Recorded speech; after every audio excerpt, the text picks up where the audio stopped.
memberikan satuan layanan materi lupa dalam belajar.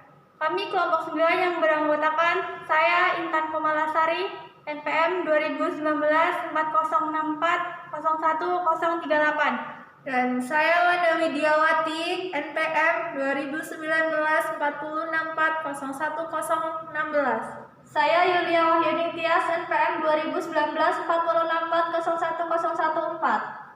Selamat menyaksikan. Baik, di sini Ibu akan menjelaskan tentang pengertian lupa dalam belajar. Apa sih lupa dalam belajar itu? Dari pengalaman sehari-hari, kita memiliki kesan seakan-akan apa yang kita alami dan kita pelajari tidak seluruhnya tersimpan dalam akal kita. Padahal menurut teori kognitif, apapun yang akan kita alami dan kita pelajari, kalau memang sistem akal kita mengelola dengan cara yang memadai, semuanya akan tersimpan dengan subsistem akal permanen kita. Akan tetapi, kenyataan yang kita alami terasa bertolak belakang dengan teori itu. Seringkali terjadi, apa yang telah kita pelajari dengan tekun justru sukar diingat kembali dan mudah terlupakan. Sebaiknya, tidak sedikit pengalaman dan pelajaran yang kita tekuni sepintas mudah dengan ingatan kita. Lupa ialah ingatan kemampuan untuk menyebut atau memproduksi kembali apa yang sebelum-sebelumnya terjadi yang telah kita pelajari.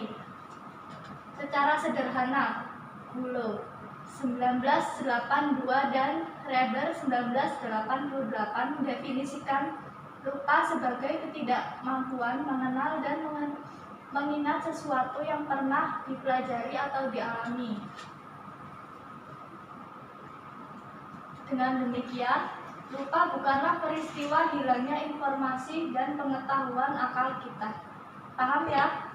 Paham, Bu. Baik, selanjutnya Ibu akan bertanya pada kalian, mengapa terjadi lupa dalam belajar? Baik, Ibu akan bertanya kepada kalian, mengapa terjadi lupa dalam belajar? Siapa yang mau menjawab? Bu. Ya. Karena lupa terjadi karena materi yang sudah kita pelajari tidak dipergunakan kembali atau dihafalkan kembali. Makanya kita kadang lupa. Baik, kita akan melanjutkan materi berikutnya tentang faktor penyebab lupa. Yang pertama, lupa dapat terjadi karena gangguan konflik antara item-item informasi atau materi yang ada dalam sistem memori siswa. Yang kedua, lupa dapat terjadi karena siswa adanya tekanan terhadap sistem yang telah ada, baik sengaja maupun tidak. Yang ketiga, lupa akan terjadi pada siswa karena perubahan situasi lingkungan antara waktu belajar dengan waktu mengingat kembali. Nah, di sini Ibu akan menjelaskan tentang cara mengatasi kelupaan dalam belajar. Yang pertama, jangan belajar pada waktu pikiran kacau. Hal yang menyebabkan ini tidak akan membantu melekat pada pelajaran. Sebaiknya justru akan meracukan sehingga terkesan sia-sia. Belajar dengan pikiran kacau membuat proses belajar tidak efisien. Yang kedua, belajar dengan teratur. Banyak siswa yang belajar dengan tidak teratur. Mereka menghafal banyak materi pelajaran secara terus-menerus tanpa ada waktu senggang untuk istirahat antara satu pelajaran dengan pelajaran yang lainnya. Dengan demikian, pelajaran akan tercampur dengan kepala sehingga sulit untuk diingat kembali secara utuh. Sebaiknya belajar dilakukan secara teratur saat pelajaran satu demi satu pelajaran diselesaikan secara terpisah, sehingga tidak terjadi keracunan atau keracuan. Baik, sekian. Yang ketiga, mengulang pelajaran dengan waktu berselang. Mengulang pelajaran dengan hafalan yang berselang akan membantu dalam meletakkan pengetahuan dalam otak dan mengatasi kelupaan. Semakin sering kita mengulang, maka semakin ingat dalam pelajaran. Yang keempat, ketegangan dan kegelisahan jiwa. Ketegangan atau kegelisahan jiwa saat belajar akan membantu mempercepat proses kelupaan. Sebaiknya, cobalah menyelesaikan terlebih dahulu segala masalah yang dapat mengganggu tentang pikiran.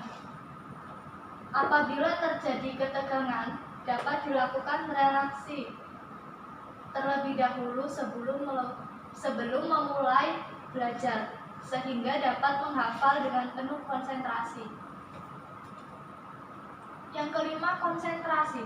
Konsentrasi dan perhatian di saat belajar adalah faktor utama dalam mengatasi kelupaan.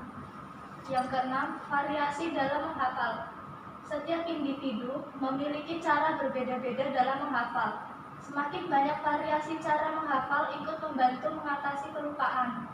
Hal ini disebabkan karena dapat meletakkan pengetahuan dalam otak dalam bentuk tertentu sehingga mudah untuk mengingat kembali.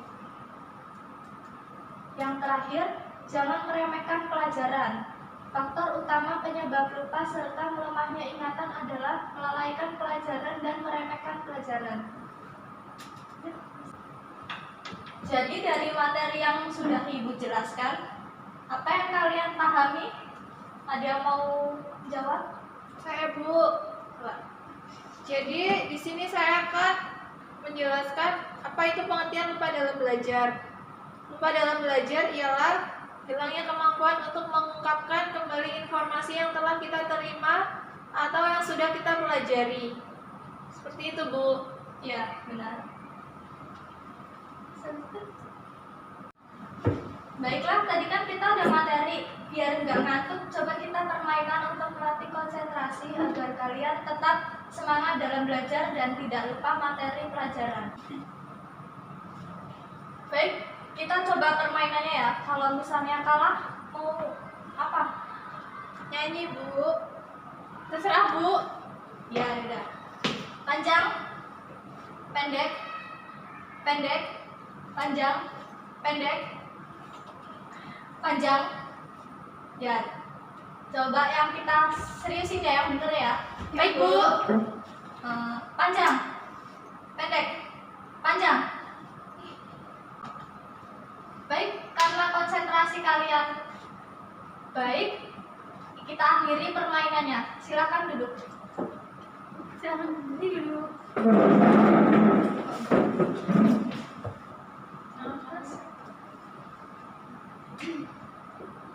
Cukup sekian dari yang Ibu sampaikan hari ini.